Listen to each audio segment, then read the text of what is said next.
नमस्कार. मी अशोक सोनवणे. आपण पाहताय लोकमंथन न्यूज 24. महाराष्ट्रामध्ये प्रत्येक विभागामध्ये भ्रष्टाचार भ्रष्टाचार आणि भ्रष्टाचार याशिवाय दुसरं काहीच चालू नाही. जनतेने युती सरकार आणि भाजप सरकार यांना सत्तेत बसवलं, परंतु बसवत असताना मुख्यमंत्र्यांनी अनेक विचारमंचावरती व्यासपीठावरून सांगितलं की भ्रष्टाचार मुक्त महाराष्ट्र आम्ही करू, शेतकऱ्यांचा उतारा कोरा करू.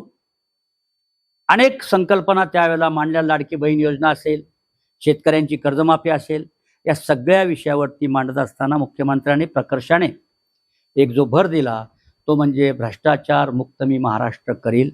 परंतु देवेंद्रजी फडणवीस आपल्या या सर्व प्रक्रियेमध्ये मोठा गोंधळ आहे. राजकीय परिस्थिती पाहता अधिकाऱ्यांना असलेलं राजकीय अभय आणि त्या अभयाच्या माध्यमातून जनतेच्या पैशाची लूट करणारे, करप्शन करणारे अधिकारी आपल्या राज्यामध्ये अनेक विभागामध्ये आहेत. त्यातील एक विभाग असा आहे, तो आहे परिवहन निरीक्षक म्हणजे RTO. या RTOच्या बाबतीमध्ये रोज वेगवेगळ्या भागातून वेगवेगळ्या फुटेज निर्माण होतात की अनेक ड्रायव्हर लोकांनी आता गाडीला कॅमेरे लावल्यामुळे अनेक RTOंची अनाधिकृत वसुली ही वेगवेगळ्या टोल नाक्यावरती, वेगवेगळ्या चेकपोस्टवरती, चिकोडीच्या टोल नाक्यावरती असेल, शिरपूरच्या टोल नाक्यावरती असेल, ते RTOंचा जो गुंडागर्दी आणि दहशत चाललेली आहे त्यामध्ये प्रामुख्यानं अनेक नावे मी घेईल. परंतु आम्ही स्वतः एक तक्रार माननीय मुख्यमंत्र्यांना 2 महिन्यापूर्वी केली.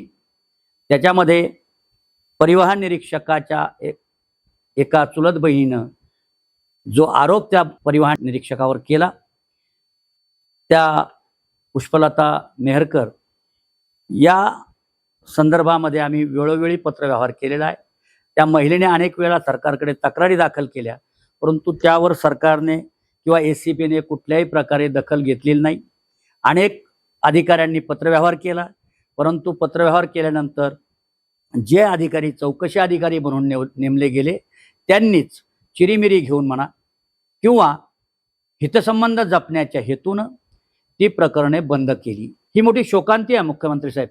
कारण राज्यामध्ये अनेक गोष्टी घडत असताना आम्ही वेळोवेळी आपल्याला या गोष्टी सुचवतो. त्या RTOचा आता सध्या ठाणे येथे असलेले जे RTO आहेत ते की ज्या पुष्पलता मेहरकरांनी जो आरोप केला आहे ते जगदीश गुंगे हे ठाणे येथे सध्या परिवहन निरीक्षक आहेत आणि त्यांनी केलेल्या भ्रष्टाचार आणि भ्रष्टाचारातून त्यांच्यावर झालेले अनेक ठिकाणचे आरोप, त्यानंतर चालू असलेल्या चौकशा बंद का झाल्या हा मोठा प्रश्न या निमित्तानं निर्माण करतो. जगदीश गुंगे यांची ACPची उघड चौकशी झाली पाहिजे अशी मागणी मी वेळोवेळा केली आणि आजही पुन्हा करतो. जगदीश गुंगे यांची ACP मार्फत उघड चौकशी करण्यात यावी आणि उघड चौकशी करत असताना त्यांनी जमवलेली नामी बेनामी नातेवाईकांच्या नावे असलेल्या मालमत्ता आणि मित्रमंडळीच्या नावावर केलेल्या जमिनी आणि अनेक लोकांची फसवणूक करून जो पैसा कमवला, जनतेच्या पैशाचा अपव्यय करून जे पैसे कमवले गेले, जनतेने आणि शासनाने दिलेल्या अधिकारांचा गैरवापर केला, अशा अधिकाऱ्यांवरती कडक कारवाई करावी अशी मागणी माननीय मुख्यमंत्री, हिंदू हृदय सम्राट आता म्हणावं लागेल त्यांना, यांनी या बाबीकडे लक्ष देणं गरजेचं आहे.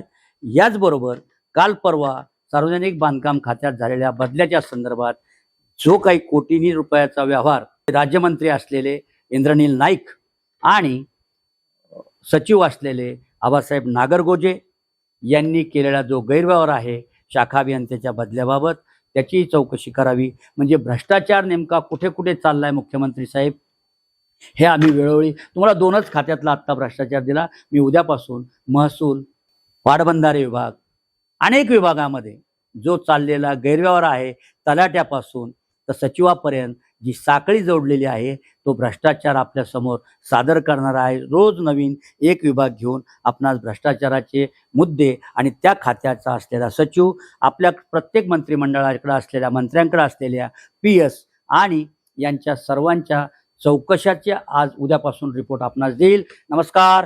जय हिंद. जय महाराष्ट्र.